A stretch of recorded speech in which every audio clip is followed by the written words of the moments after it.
We all know the saying goes, a Chrysler 300 looks like a phantom until a phantom pulls up. NC State gets smacked by an elite Blue Devil team.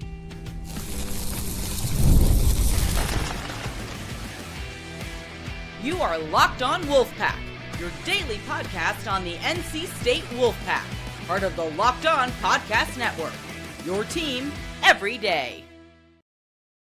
What's up, Wolfpack Nation? It's time to get locked in with Locked On. Thanks for making Locked On Wolfpack your first listen each and every day. We are free and available wherever you get your podcast and on YouTube. Part of the Locked On Podcast Network, the #1 sports podcast network, your team every day. Our Monday evening post-game live is brought to you by FanDuel. FanDuel is giving you a way to turn that energy into even bigger potential wins with a college basketball parlay profit boost. That's a mouthful. Head on over to FanDuel.com in order to get started, especially before March Madness begins.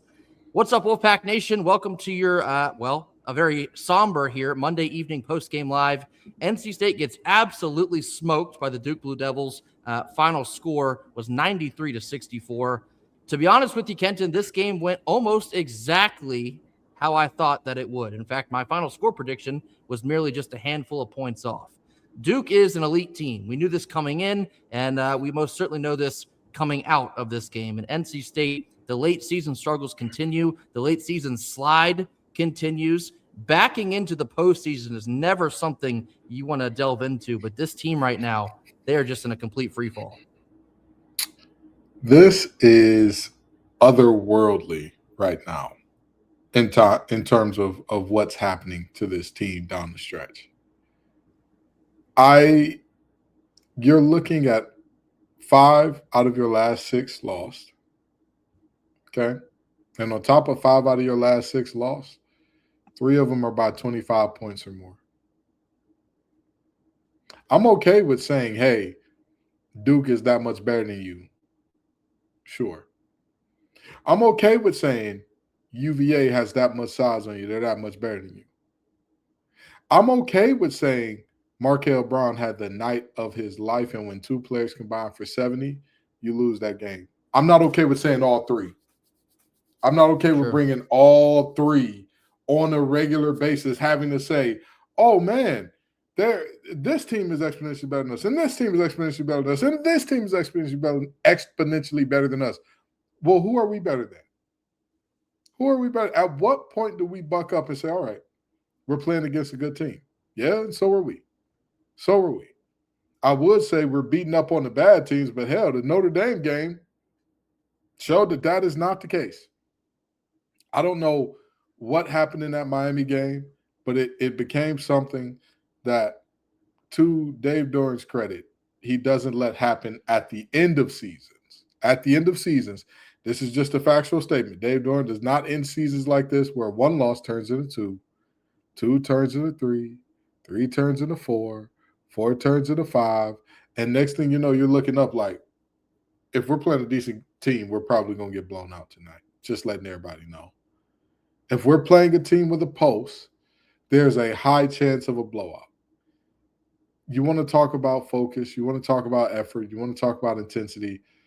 This was a team that to me appears to be completely fine with like ending the season tomorrow if they could. Sure feels like it. This feels like a team that's like, hey, man. And here's the thing, I get it. You're never as good as they say you are when you're winning. You're never as bad as they say you are when you're losing. But the body language is just so poor. It's just so poor.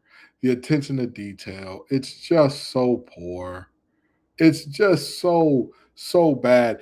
And the confusing part is, Grayson and I said when we first came into this thing, when we were looking down the stretch, I don't want to talk about nobody else's scenario. It's about us. It's about us. I don't want to look at nobody else's scenario. It's about us. And what did we do coming down the stretch when we could have put this thing away and got ourselves a double I? Wet the bed is an understatement. We did the beginning of William Shatner's last name, the bed. That's what we did to the bed. That thing. That's what we did. It is disheartening. It is embarrassing, and this extends far beyond. And I know in the last episode we called out Darian Williams, but this goes beyond Darian. This is the entire team, damn near, feeling like, hey, that's it. We're good. I'm all right. I no longer really feel the need to be locked in to do. And here's the thing: even if you are locked in, there's a chance Duke blows your doors off. That's just the reality. That's just the reality. They've done it to some really good teams this year, blowing teams' doors off.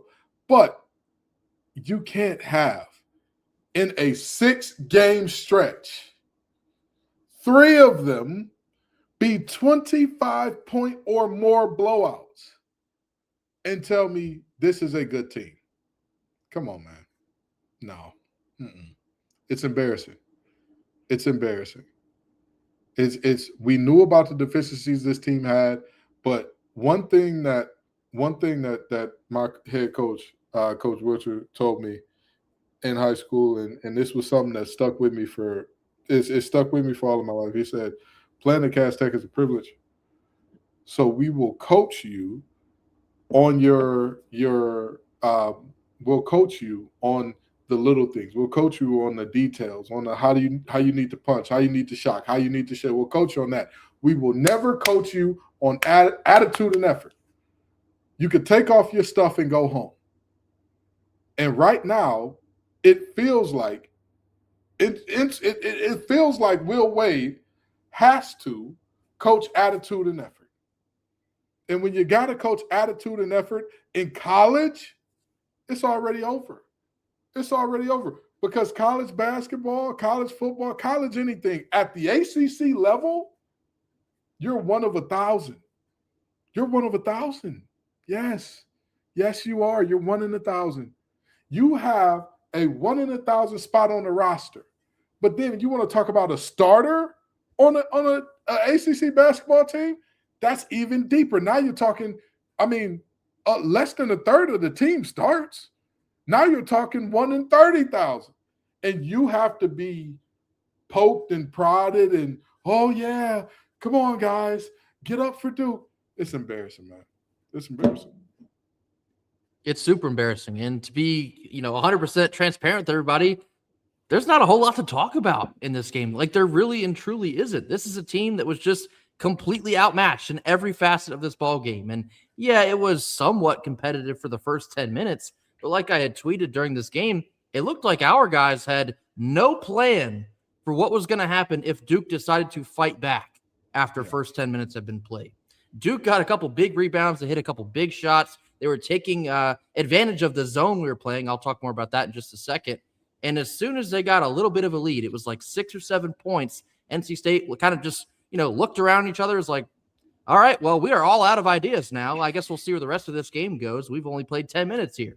And then there it went. It was completely off to the races for Duke. They faced little to zero resistance for the entirety of the rest of that game. And, well, this is what you get. And again, Duke is an elite team. I'm expecting them to be, at minimum, a Final Four team. But the effort after the game started to get out of hand for NC State. It's the same things we've been talking about in this 5 to 6 game stretch here. You can tell the moment that the air comes out of the balloon with this team. You can see it every single time. The body language gets bad. The shot selection gets bad. The defense is complete Swiss cheese. It's that video of the guy outside the stadium with the security wand, and he's just boop, boop, not checking anybody for nothing. Who knows what they got on him? Doesn't matter. That's what the defense looked like tonight. Just uncontested layups, wide open 3-point shots. You're not going to survive that way against Duke, or anyone for that matter, but especially a team like Duke. And But you're right. You're right. Yeah. You won't survive against anybody. Have we been surviving that way? Exactly. No, you can't. We lost to Notre Dame. Yeah, and we're 96 points. Notre Dame scored what Duke did. We're not on the gridiron, ladies and gentlemen. Losing to Notre Dame is a problem. This is bad. This is very, very bad. And this is what we get. This is what we get. Like you said, Grayson, you can tell the moment the air comes out of the balloon. Yeah. And that is so discouraging for so many reasons, because it's like, what have y'all been through in preparing for this? Why doesn't this mean enough to you to where, again, I can deal with getting beat on the boards because we don't have those types of bigs. I can deal with that. I can deal with their guards going off because, hey, you give everything you got, but certain deficiencies are certain deficiencies. And Grayson and I talked about them coming into the season. In terms, even this is the second year in a row where Grayson and I looked at this team and said, they got problems here. They got problems here. They got problems here. And we told you what it is coming into the season. We said rim protection was going to be a problem. We said, other than Arsenal, the perimeter defenders, what are we seeing?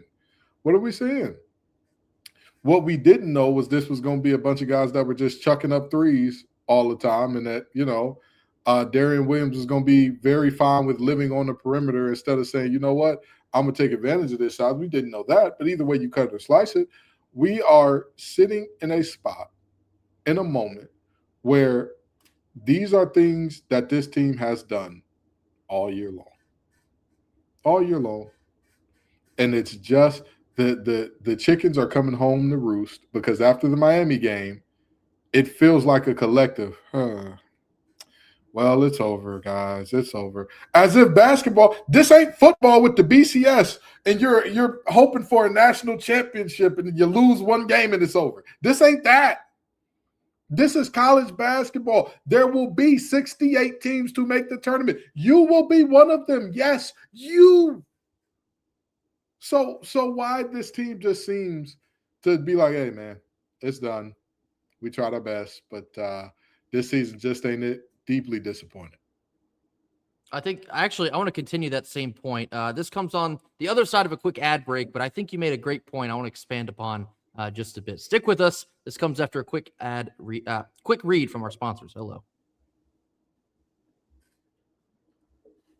Our first Monday evening post-game live sponsor is Robinhood. What if sports were traded like markets? Now you can put your sports IQ to work in real time with Robinhood prediction markets. It's not you against the house, it's you participating in a live market.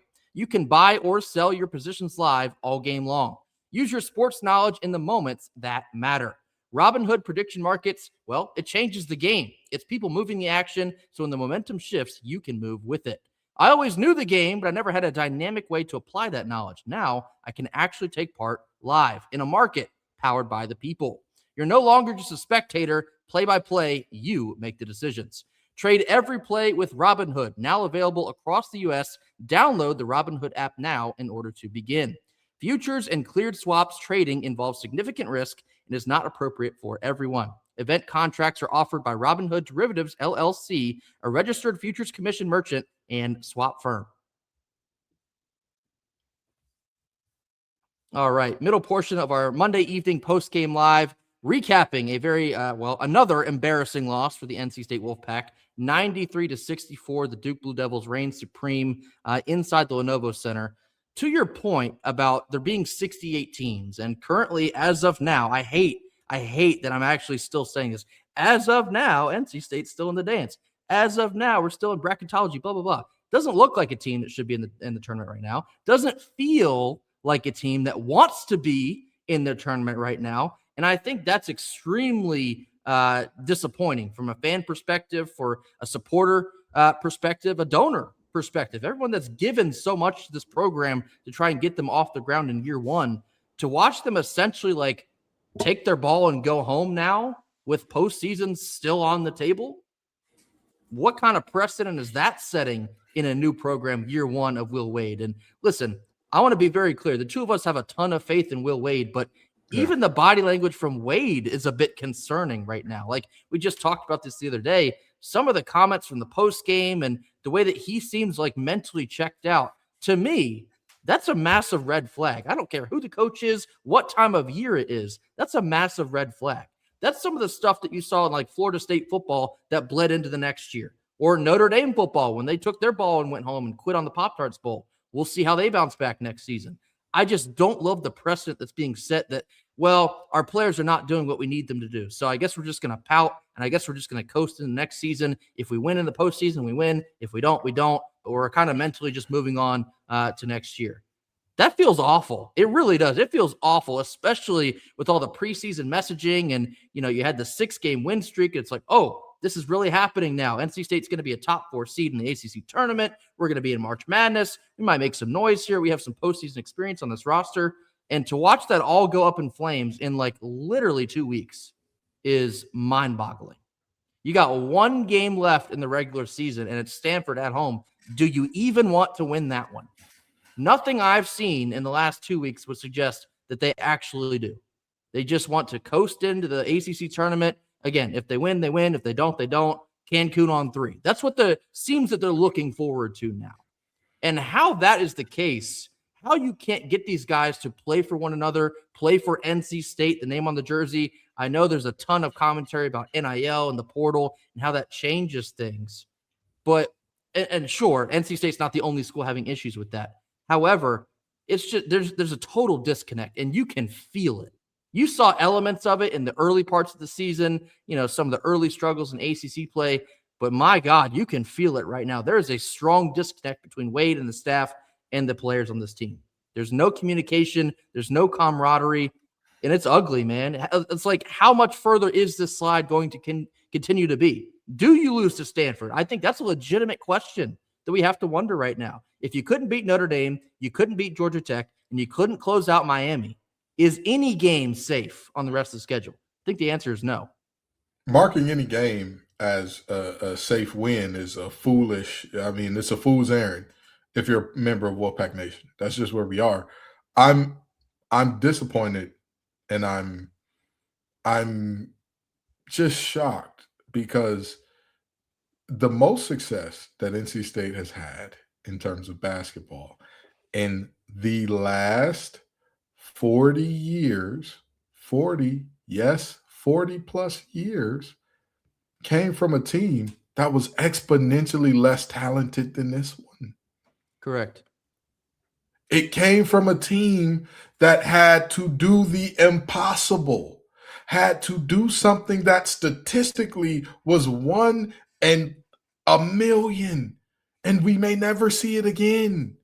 We may never see again all of the things that we saw combined here, because a lot of people are like, oh, well, Kemba Walker and UConn did a similar thing way back when. Kemba Walker was a NBA, not only draft pick, an NBA all-star.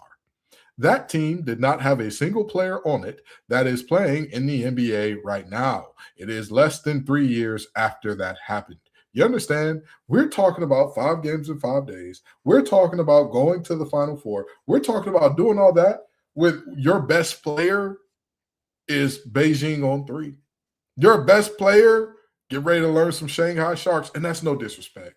I want to make that very clear. That's not to disrespect anybody or say that, this playing overseas is beneath it. You're still a professional athlete. That's further than I got. So I want to make that very clear. That's not intended as a slight or disrespect to anyone.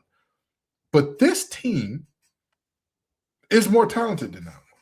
This team, in my opinion, has at least 2 guys, and I'm like, I wouldn't be shocked at all if he's on an NBA roster in a year or 2. If he's not just a guy, but potentially one of the main contributors to a squad in 3 to 4 years, potentially. We didn't see that from the Final Four team, and yet they kept it. 3rd rib up here, they kept it. This team just seems like, it's over. It's over. It's okay. All right. We had a good season. We accomplished all these firsts at NC State. It's not done. I know that a lot of people don't believe me and don't want to hear this. There is nothing NC State could do other than 2 blowout losses in your next 2 games that would get them clean put out of the tournament. Yes, if you get blown out by Stanford and you lose in the second round of the ACC tournament by blowout as well, then you're in dicey territory. But even a close loss and a win, you're probably in. You're probably in. Like, that's the reality of what we're looking at here. And this team is just, we're just going to sit in the corner like Eeyore. Woe is me. Looking up the tour date for the next Youngboy concert, I guess. I guess. But at the end of the day, and Grayson, I'm going to pass it back to you after this. But Grayson, you and I talked about this off air. If you really think about where this team is and what's so shocking and what's so hurtful about a team that feels like they gave up is this. These guys, even if we say half of the team goes pro, I know it's not happening. Go with me here for a second, okay? Go with me. Half of this team goes pro. And be it even if it's not NBA, they play pro somewhere. They play in the London League. They play in the French League. They play in whatever Euro League. They play in Australia. They play in China. They play somewhere, okay? The average career in terms of like high-level professional, 4 to 5 years. 4 to 5 years, okay? In 4 to 5 years, most of these guys will still be 27, 28. You'll have the rest of your life to do whatever the hell it is that you want. But for right now, for this small modicum of time, you have to squeeze every ounce and every drop of what you got out of this because it won't last forever. And even if we take away the pride of wearing NC State on your chest, because that is a privilege. Just this is the tape you want to put out. You want to put out tape of walk-ons getting buckets on you? That's the tape you want in the world. I don't get it. I don't get it and I don't understand it. And the only thing I'll say as a slight, a very slim, and when I say this is the slightest silver lining, Bradley Cooper and Jennifer Lawrence couldn't come up with a silver lining this small. You understand? The only thing that I will take as a silver lining from the way that this thing is ending, Will Wade said, even during the win streak, this is a good foundation to build on. Sure. So to me, it seems like even when the vibes were great, everybody feels great, everything is going good, he had an awareness in mind of this is the floor. It has to get better than this. It has to. And that's the belief that I'm holding in my heart. Because the reality is it can't get worse. It can. But the belief I'm holding in my heart is that Will Wade knows what he has, knows what he needs to do, and it will get better. Yeah, I'm fully with you on that one. I think this probably will be the basement of the Will Wade tenure here. And you don't want to speak too soon, but the dedication that he shows in everything he does, whether that's roster building or just coaching, the offseason coaching, some of the sentiments he implores into his team, both in the media and in their own time and in person, he's too dedicated to this to see a season or at least another season like this go by the wayside. He will not allow that to happen. So I believe him when he says that the hit rate is going to go up on the players. I believe him that he says that they're only going to keep like a third of this team. To be honest with you, it might be even less with how the last couple of weeks have gone because, you know, the point that Kenta was talking about there, you have the rest of your life to do pro or whatever, like NIL, transfer portal. There's guys on this roster right now that are playing themselves out of money in the coming years. So you want to talk about lack of motivation, lack of effort. They're only hurting themselves in the long run. I think that's even more difficult to try and understand what the heck's going on right now. How are you checked out when postseason basketball, the greatest tournament in the history of the world, is still on the table for this team to participate in, and they're not interested? Then what are you interested in doing? What are we even doing here then? What gets you off of the bench? Like what? It's like when people say that Michael Beasley is your favorite Hooper, and he could be great when he wants to. And it's like, well, what the hell did he have better to do than be a great NBA player? This is what I'm looking at this team on. And I'm going to pass it back to you, Grace. Go ahead. But it just feels exactly like that. Like, oh, Michael Beasley was the greatest. He just didn't really care. Well, what else was there? What else was there to care about? And, you know, the comments about the Keats team that went to the Final Four, that was a bad team that found something within themselves. They found a way to not quit and play for one another.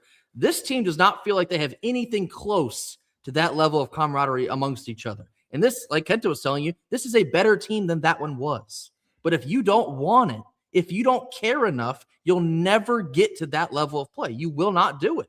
If you don't want to play for the guys alongside of you, if you don't want to listen to the coaching staff and figure out ways to win games instead of lose games, you'll never get there. And right now, that's where this team is. They are mentally just somewhere else. They were mentally not in the Lenovo Center tonight after the first 10 minutes, that is. It's almost a shock that they kept it close for 10 minutes. But, you know, coming out of the gate, the energy inside the Lenovo Center was great. But like I said, the team and the rest of the building, you could just feel the air come right on out of that balloon. And it's It's so disappointing. 5 out of the last 6 now. All 5 of those losses have been embarrassing losses. Like I said the other day, when we're losing these games, we're losing big. We're having a complete meltdown in the final minute. We're losing by 35 points. There's no in between.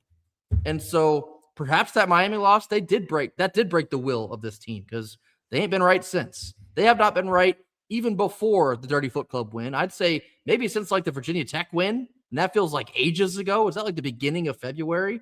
Just about. I mean, just a complete snowball that has rolled all the way down the mountain, and it's a complete disaster now. So, like I said, you still have another game in the regular season. You win that one. You should. Here we go with the air quotes, the should, assuming things. You should be in the dance. But if they get to the dance, do they want to be in the dance? They have not shown us any sign of wanting to do that. And that right there, that's a massive red flag. Coming up next, we're going to round out the rest of this show and kind of finish up our eulogy here. This comes after a quick word from our sponsors. Our second post-game live sponsor is FanDuel. College basketball is nonstop, although there were several times tonight that I wish it would have stopped. Big games, tight spreads, and momentum swings every single night. Early tip-offs to late-night West Coast shootouts, there's always action on the board. And now, FanDuel is giving you a way to turn that energy into a bigger potential win with a college basketball parlay profit boost. You can build any college hoops parlay that you want with rivalry games, ranked matchups, whatever fits any read. You can mix spreads, totals, player props to match how you see the slate playing out. And then all you have to do is apply that profit boost and instantly bump up the potential payout. Go safe, go bold, ride with the team that you've been riding all season. It's your parlay, your style, and now with more upside behind it. Head on over to FanDuel.com in order to get started. That's FanDuel.com. FanDuel, play your game. And our third post-game live sponsor is Indeed. Workplace chaos, deadlines stacking up, inboxes are overflowing, and the one position you have to fill is still sitting open. When the pressure's on and you need the right hire, this is a job for Indeed. Indeed Sponsored Jobs helps you reach the right people for the right job that fits exactly what you're looking for. Skills, experience, location, you set the details to match the right candidates. And here's a stat that says it all. In just a minute that I've been speaking to you, companies like yours have made 27 hires on Indeed, according to Indeed data worldwide. So if you're hiring, spend less time searching and more time interviewing candidates who will actually check your boxes with Indeed Sponsored Jobs. Listeners of this show will get a $75 sponsored job credit to help your job get the premium status that it deserves at Indeed.com/podcast. That's Indeed.com/podcast, PODCAST podcast. And support our show by saying you heard about Indeed from our podcast. Indeed.com/podcast. Terms and conditions apply. Need to hire? Well, this is a job for Indeed Sponsored Jobs. All right, last couple minutes of our Monday evening post-game live. Duke completely stomps on NC State, 93-64. Disappointing loss, but unfortunately, just throw it on top of the pile that we've been seeing for the last 2.5 weeks now. We had no answer for Boozer, no answer for Isaiah Evans, who could have shot the lights out even harder if he actually wanted to. The matchup coming into this game, it was always going to be bad. But I think it only just amplified the spotlight on some of the things that this team is going to have to shift in the offseason. And that's obviously the front court. The front court for NC State, it's been a deficiency, I'd say, outside of Van Allen Lubin. All things considered, he has still been very good for us. But he can't do it by himself, and especially not against a team like UVA or Duke or Kansas in the beginning of this season. He's outnumbered. He's outreached. He's outsized, and he can't do it without other help from formidable big men, which we just do not simply have this year. It was interesting to see as much of Scotty Ebube as we did tonight. His energy level is great, but the unfortunate part of Scotty Ebube, God love him, he's just so out of control. And I've said that the entirety of the season. He's just a liability on both ends of the floor. The size that he brings to the court, that's basically it. He's just big. That's him. He's just big.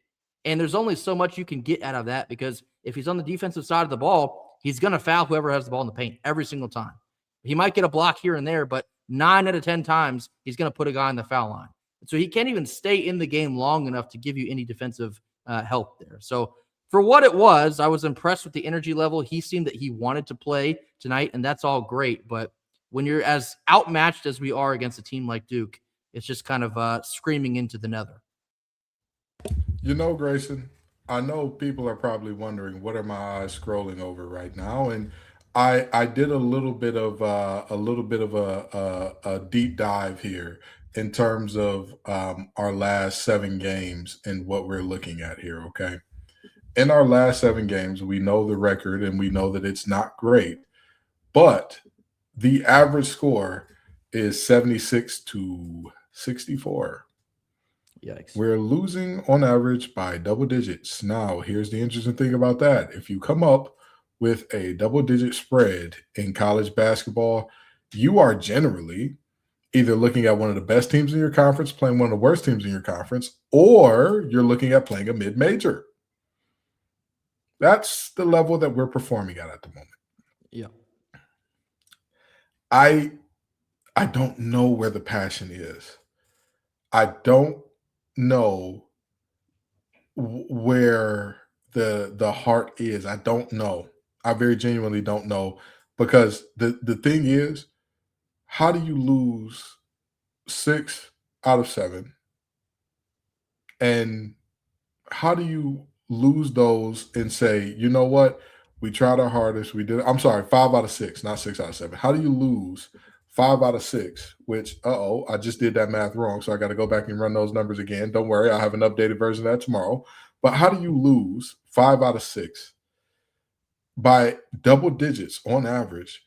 And like, there is not a visible, tangible fire that's burning in guys. Exactly. We didn't lose a ton of cast but whenever we did, you knew that next team coming up, you felt bad for them. You said, oh man, they're gonna hang 50 on them boys' heads. Because that's who we were. It wasn't oh well, things are tough. Oh well, it's hard. Let's pack it up. You know what it was? It was, Dave, we will take this game. We will take this loss as us disrespecting the CT. We will take this loss as us disrespecting Second Avenue. And it means that much that, like, we're upset with ourselves. We're not upset at the opponent. They did their job. They want to win. The opponent wants to win. That's what Notre Dame wants to win. Miami wants to win. Louisville wants to win. UVA wants to win. Duke wants to win. Duh. That's their job. But how we have a lineup that includes 4 seniors. Yeah. 4 guys that this is it. Brother, this is it. This is the last time. This is the last time that y'all will ever see stadiums filled with 20,000 knowing your name. And I know somebody's going to come in the comments, well, this stadium overseas has da-da-da-da amount. Sure. We will pretend like it's the same thing. We will pretend like it is. Yeah, we'll pretend now. And the reality is, stateside, this is it. This is the last time mama and daddy and cousin, uncle, sister, brother, and family, friend of the family, I got to call you soft for you to get going. This is the last time they will be able to be in the house to see you get down, to see you boogie. And this is what you're going to put on tape. Here's the thing. I'm challenging all the seniors. Grayson, the next game is what now? Senior day. It's senior day. You're playing a clearly inferior opponent. Clearly inferior. Oakary, he can fill it up. When he gets downhill, it gets scary for teams. I'll give him that. But everybody has figured out if you force him to shoot the basketball, it gets very dicey for him. But hey, who knows? The way our perimeter defense is going, he's going to have an 8 for 10 night from 3. I just got a strange feeling about that. I'm joking. I don't think he has that in him, but please don't prove me wrong, NC State. Here's the thing. It is senior night. I want to see the seniors play with a passion, play with a fire, play with an intensity. And I want to acknowledge everybody's fire, everybody's passion, everybody's intensity looks a little different. And I get it, right? Quadir Copeland, it's a much more palatable way that we understand passion to look like, right? Maybe with Darian Williams, his way of showing passion is a little different. And even though I've seen it in moments from him where I saw there was a look in his eyes where I'm like, okay, great. Whatever it is that these seniors need to do, all of them, band together and say, hey, this is it. This is our last go. None of them started together. Yeah, this is a mercenary crew. Yeah, sure, all that good stuff. Transfer portal. Yeah, okay, great. But this is your last ride. This is it. Last time you'll ever play in the Lenny. It'll never happen again. You will never have a game in the Lenny with people screaming your name again. Never happen. You got to go to Charlotte. Part is, sorry to interrupt. You know what the crazy part is? I don't think they care. I don't think they care. I hope and that's the problem. And that's the thing. I hope that we're wrong. But you know what's crazy? And that's the even crazier part. I can't even say, oh, you're dead wrong. You're dead wrong. I know for a fact we're going to see it. We're going to see it out every. I wish I could say that.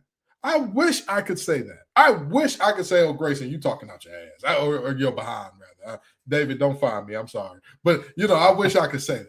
I wish I could say, Grayson, I know you talking out your behind right now. I can't.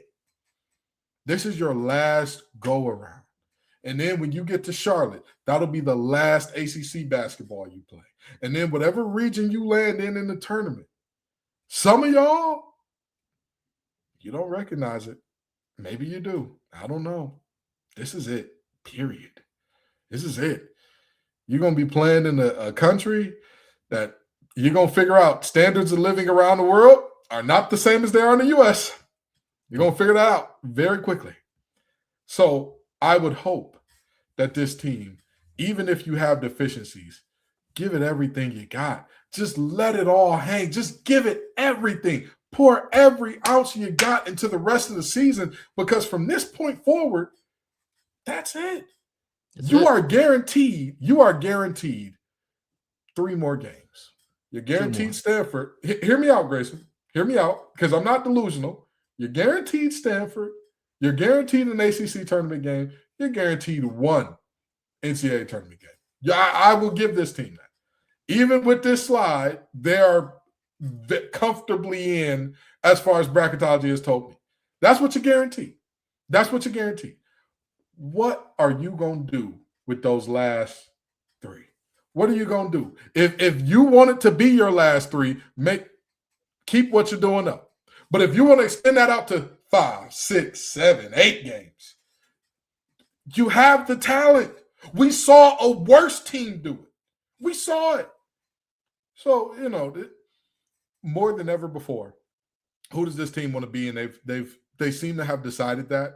But I hope that we're wrong. I hope that the vibes are high and Grayson's back in the hot tub and we got the cigars rolling and we're saying, boy, were we wrong. It was a tough time, but hey, we're going back to the Final Four. Oh, boy, were we wrong. We thought this team couldn't do it, but they've figured something out and we're going to the Sweet 16. We're going to the round of 32. We're doing something. But right now, this team seems very content to say, hey, what was us?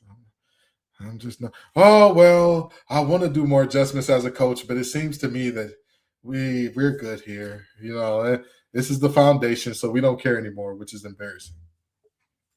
I totally get the sentiment about building the foundation, but it seems like the foundation is not entirely built yet. You have not finished the floor of the program you're trying to build, and you've let off the reins. And so what happens then? Does the house ever get finished if you don't make a strong foundation? I guess we'll have to see. That can't be answered quite yet, but just a very disappointing end here. Disappointing final stretch of this season. There is 1 regular season game left. That is this Saturday against Stanford inside the Lenovo Center. Senior day, do they care? I guess we're going to have to find out all together how much they actually want to continue playing basketball in the regular season and then moving on to the postseason, because what we've seen lately seems like the answer would be no. That will do it for us here Monday evening. As always, thank you all so much for joining us. Win, loss, or anything in between, you all are always in here rocking with us. We appreciate you for doing so. Be sure to hit that like button. Drop your comments in the comment box. Mash that subscribe button if you have not already. We'll catch you back here again on Wednesday for more. And until then, go Pack. Go Pack.